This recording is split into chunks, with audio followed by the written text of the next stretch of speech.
मुख्यमंत्री माझी लाडकी बहीण ही योजना सुरू झालेली आहे। तर भरपूर जे अर्ज करणार आहेत त्यांच्या कमेंट्स येत आहे की यामध्ये जे डॉक्युमेंट्स लागणार आहे ते कोणकोणते लागणार आहे आणि यामध्ये पात्र कोण आहे आणि अपात्र कोण आहे, तर हे आपण सर्व या व्हिडिओमध्ये बघणार आहे। तर सर्वप्रथम तुम्हाला डॉक्युमेंट्स कोणकोणते रेडी करून ठेवायचे ते बघा। तर यासाठी तुम्हाला ऑनलाईन अर्ज करायचा आहे।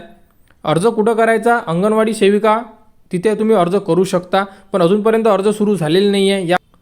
अर्ज सुरू झाल्यानंतर व्हिडिओसुद्धा मिळेल तुम्हाला आपल्या यूट्यूब चॅनलवर। अर्ज कसा करायचा, अर्ज कसा भरायचा, या संपूर्ण जी माहिती आहे ही तुम्हाला आपल्या यूट्यूब चॅनलवर उपलब्ध करून देण्यात येणार। त्यासाठी तुम्ही आपल्या चॅनलला सबस्क्राईब करून ठेवा जेणेकरून तुमच्यापर्यंत ती अपडेट पोहोचली पाहिजे।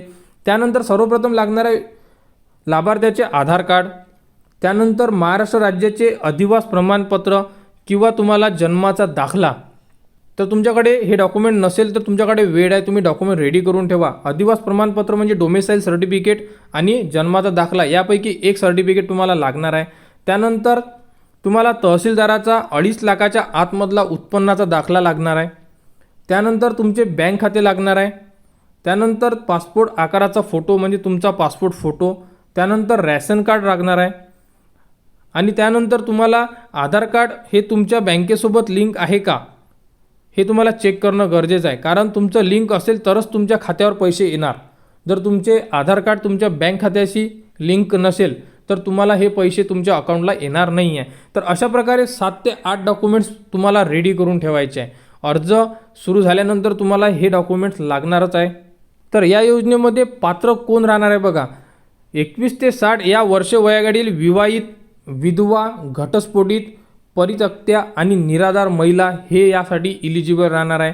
आणि यानंतर यांची पात्रता काय असणार आहे बघा, लाभार्थी महिला महाराष्ट्र राज्याचे रहिवासी असणे आवश्यक आहे।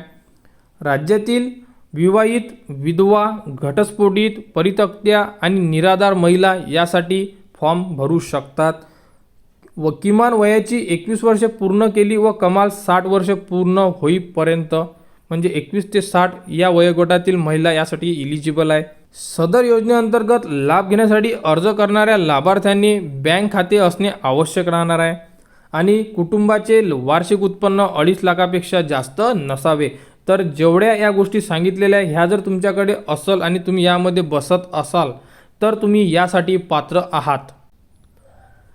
तर आता यासाठी अपात्र कोण आहे म्हणजे यासाठी अर्ज करू शकत नाही आहे असे कारण बघा, ज्या कुटुंबाचे एकत्रित वार्षिक उत्पन्न 2.5 लाखापेक्षा जास्त आहे, ज्यांचे उत्पन्न 2.5 लाखापेक्षा जास्त आहे ते अर्ज करू शकत नाही। ज्यांच्या कुटुंबातील सदस्य आयकरदाता आहे, इन्कम टॅक्स भरत असाल तर त्या कुटुंबामध्ये सुद्धा अर्ज करू शकत नाही। ज्यांच्या कुटुंबातील सदस्य कायमस्वरूपीचे कर्मचारी असाल, सरकारीमध्ये कंत्राटी स्वरूपात जर तुम्ही जॉब करत असाल ते सुद्धा यासाठी इलिजिबल नाही आहे। सदर लाभार्थी महिलेने शासनाच्या इतर विभागामार्फत राबविण्यात येणाऱ्या आर्थिक योजनेद्वारे 1.5 लाखापेक्षा जास्त लाभ घेतला असेल, जर तुम्ही 1.5 लाखापेक्षा गव्हर्नमेंटच्या कोणत्या स्कीममधून दर महिन्याला लाभ घेत असाल त्यासुद्धा महिला यासाठी इलिजिबल नाही आहे। त्यानंतर ज्यांच्या कुटुंबातील सदस्य विद्यमान किंवा माजी खासदार आमदार आहे त्या कुटुंबातसुद्धा ही स्कीम लागू नाही आहे। ज्यांच्या कुटुंबातील सदस्य भारत सरकार किंवा राज्य सरकारच्या बोर्ड कॉर्पोरेशनमध्ये जर काम करत असाल ते सुद्धा यासाठी अर्ज करू शकत नाही आहे, म्हणजे गव्हर्नमेंट जॉबवर असाल तरीसुद्धा तुम्ही यासाठी अर्ज करू शकत नाही। ज्यांच्या कुटुंबातील सदस्यांची संयुक्तपणे 5 एकरपेक्षा जास्त शेतजमीन आहे ते सुद्धा यासाठी अर्ज करू शकत नाही आहे।